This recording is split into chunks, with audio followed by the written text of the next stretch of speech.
These are some optics demonstrations where I'm going to be firing 5 parallel laser beams through different objects here. In this case, this one happens to be a thin converging lens. And then you'll see the beams of light and how they bend in terms of, you can think of this in terms of what regular light would do. In this case, the light is red, so you can see it clearly.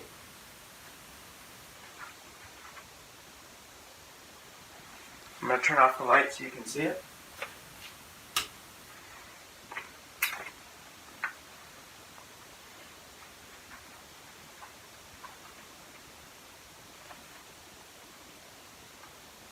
There we go.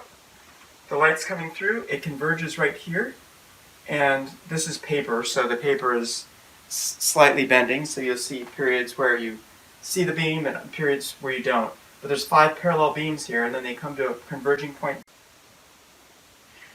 This is the same experiment with the 5 parallel rays of light, and this is a diverging lens here.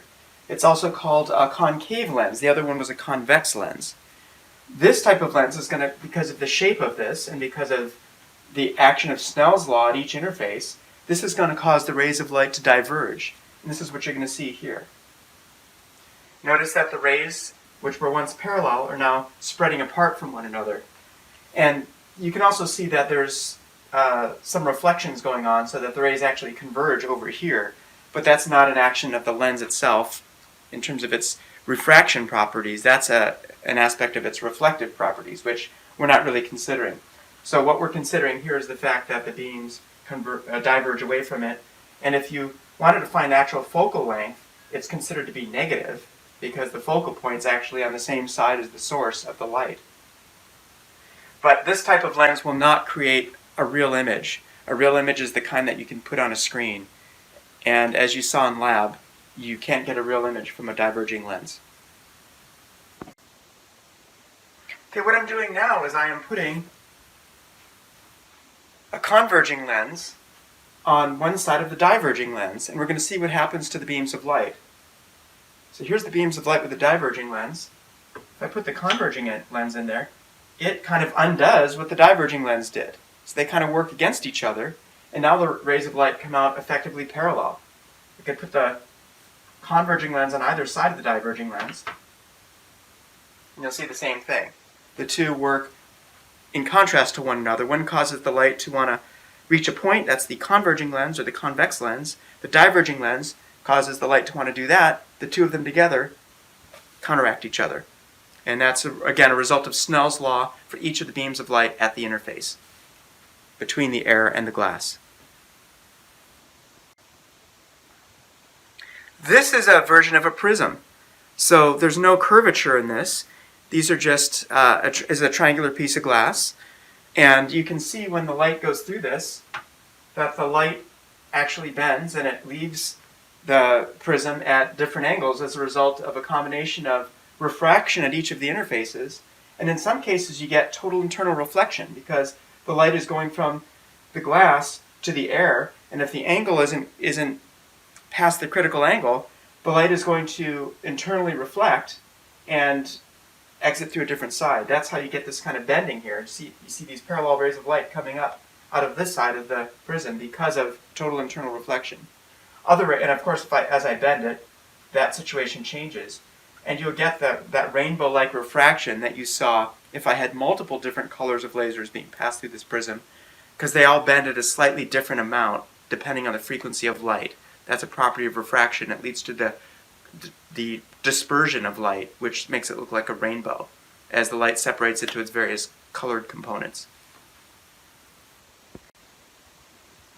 This is another converging lens, but this is called a plano convex lens. It's called plano because one side of it is like a plane, and the other side of it is convex, like the convex lens we saw earlier. And as you might imagine, this will also cause the light to converge. It's a converging lens, but it'll do it further away because there's less curvature than there was with the other lens. So if I put this here, and the side that I face there doesn't matter, it's symmetric, whether I do one way or the other. The light is converging way further down here as compared to the other lens, which had it converging somewhere around here. It's a little hard to see because of the paper, but you can see the convergence is way down over here. And even if I flip it like this, you get the same effect. It's still going to converge way over there. So the bending of light is symmetric depending, even if the lens itself is not symmetric. And I can do the same thing with this lens. This is a plano concave lens. So this is also going to cause the light to diverge, but at a rate that's less than that of the one that has the concavity on both sides of the lens. If I put the two of them together, as you might imagine, the effects tend to cancel each other out again, and you get parallel rays of light. Okay, this is another example of a lens. This is a fat lens as compared to the other one, which I would say is a thin lens. When you get a fatter lens, the light doesn't converge all perfectly well at the same point. And even with a thin lens, it doesn't either. You get what's called a spherical aberration in terms of exactly where the light converges. So the focus isn't as great a focus, and it becomes less great a focus with this, although the greater bending is going to cause greater bending of the light also. This one is planar on this side. So this side is not going to contribute to the refraction of the light to the convergence of the light to a point. It's really all this side that's doing it. You'll see what I mean when I put it on here and shine the laser through it.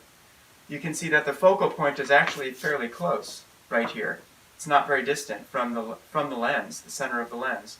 But it also is not perfectly all coming to the same point. You can see one of the beams here, if I get this just right. They're not a perfect point there. They're kind of, they're close, but there's some fatness to that. They don't all come to one point.